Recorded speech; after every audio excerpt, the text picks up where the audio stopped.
What's up, YouTube? This is Too Raw for TV. All right, so before I get into this video, shout out to the brother Trenard Washington for the donation to the channel via the Cash App. And you put in a note that you liked the video I did about Michael Jordan the other day. I'm glad that you liked it. And salute to everybody that has shown love with their donations. I truly appreciate it from the bottom of my heart. And I want to talk about this subject matter here, and that's dealing with Stephen A. Smith. All right. So Stephen A. Smith wanted to talk about recently the 6 Democratic senators who came out and criticized President Trump for basically, in their minds, I guess, he is abusing his authority as president of the United States, in particular, when it comes to using the National Guard and the military. He sees them as his personal military, vis-a-vis as, at least in their eyes, as a dictator. And basically, Mark Kelly, Senator Mark Kelly, a Democrat from Arizona, warned or advised those in the military to make sure that the laws or the orders, I guess I should say, the orders that they are being given in this administration are lawful orders, considering the nature of this administration and how it deviates from other administrations in the past, right? Stephen A. Smith took it upon himself, being the so-called straight shooter as he is, to castigate Mark Kelly, basically saying, who do you think you are talking to the president of the United States like this? Respectfully, Senator, what the hell are you doing?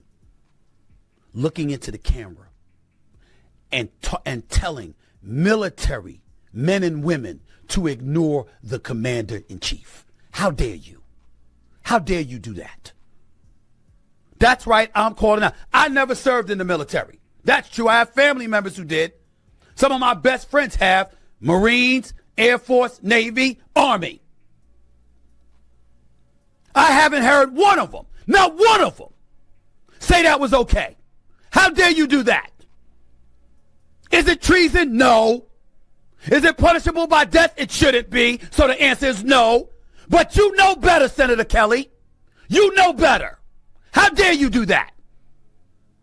What are you supposed to do? You're a ranking senator. You could go to the Senate. You could go to the House. You can draw up paperwork. You can try to start articles of impeachment if you think there's something illegal. I mean, damn, it ain't like y'all haven't done it before. You impeached the man twice. Where'd that get you? Got us behind back in the White House. Had you left him alone since 2020, maybe he wouldn't be back terrorizing the Democratic Party the way that he is. But you did it.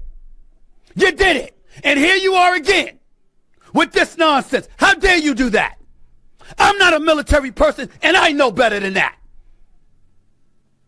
You don't tell military men and women to ignore an order from the commander-in-chief. You don't do that. Is it going to amount to what Trump tried to embellish and indicate? No. But that don't make you right. How dare you do that?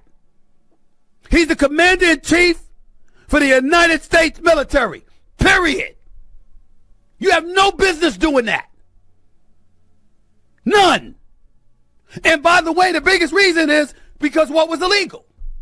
You didn't tell us what it was. What laws?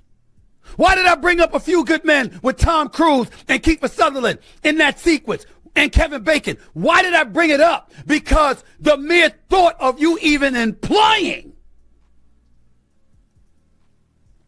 that a military officer is engaging in some type of salacious or illegal activity is trouble in the military, not the court of laws for civilians, the military. Senator Mark Kelly knows that. Trump is giving illegal orders. What are the illegal orders? How come you didn't tell us? Where's the evidence? Where's the evidence? Why do you think the investigation is going on? Why do you think Trump is all over Pete Hegseth, over the Department of War and the FBI with Kash Patel, and folks are looking into and probing what's going on and how can they get to Mark Kelly because they know he did something wrong. You crossed the damn line. You are an elected official in the nation's capital. We have a constitution. You got a problem, you go through the necessary process. Whether it's Hakeem Jeffries in the House, whether it's Schumer in the Senate, or anybody else. That is the point that's the process you're supposed to go to. You don't go in front of the cameras and give military officer or military personnel a directive to ignore their commander-in-chief. And you've given no evidence what his illegal orders were. And if you try to sit up there and say, oh, it was just alluding to a future reference to future situations. Oh, so he's going to give you an illegal order in the future. Ladies and gentlemen, that flies over the airwaves of Sirius XM or one of these news networks or something like that. It does not apply in our military. You can't do that. You know, I don't even know where to begin with this one. Look, as far as making illegal orders or legal instructions, that's open to interpretation. But look, we just saw a tragedy occur with the National Guard, right, where two of them were shot by an Afghani extremist, right?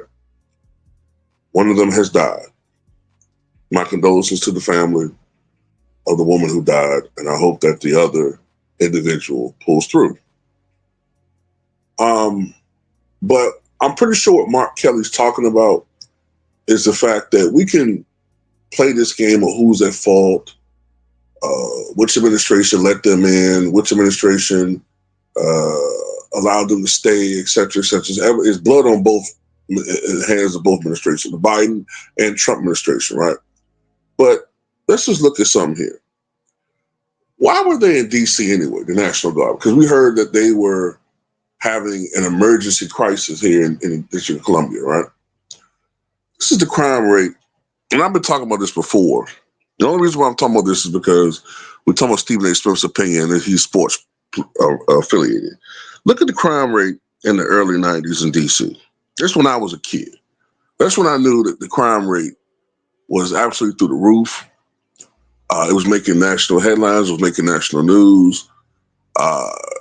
You had children who realistically, and oftentimes black children, obviously in D.C., who felt as though they were not going to live to see their 14th birthday, let alone their 50th or 75th birthday. Now, I'm not saying it's perfect in D.C., right? But look at the crime rate now compared to the 90s. How is this an emergency? How was it such an emergency in D.C. that the National Guard had to be deployed? Same thing with Chicago. Same thing with some other cities. The only thing I see in common is that all these cities have been scapegoated as crime-ridden, infested slums from a certain group of people, right? No matter if the crime rate is gone down. So what I'm saying is, the shooting that occurred, you can put that on Trump. because he had those people in there unnecessarily from the get-go. Secondly, Mark Kelly is a United States Senator from the state of Arizona. He was elected, I believe, in 2020. He is a former astronaut. He is a former naval commander, if I'm not mistaken, or at least officer. Perhaps he is very sensitive to political violence, Stephen A. Smith, because his wife is Gabby Giffords. Gabby Giffords was a representative from Arizona who was shot in the head. You might recall that back in 2011. She nearly died. She was shot by a right-wing extremist. So maybe because of that, seeing his wife have to go through that trauma and then have to relearn how to walk and talk and eat, the basic things that we take for granted, maybe that's why he's so sensitive about anybody who's a right-wing extremist who pushes violence. And the power that this guy has now, Trump, to use the military as his personal vehicle of destruction if he wants to. And by the way, we know through history that you can say, oh, everybody's supposed to take orders from their commander-in-chief, but that's not exactly how it works here. The National Guard, the military, is supposed to swear allegiance to the Constitution, the same way the President of the United States is. The problem is this president thinks he is the Constitution. This president thinks he is the embodiment of the state. And that's the problem here. That's the problem here. This isn't Soviet Russia. This ain't Nazi Germany. So you could just say with, the Nazis, when they were following Schicklgruber's orders, the Austrian painter, they were just following order. But by our observation, they were committing atrocities.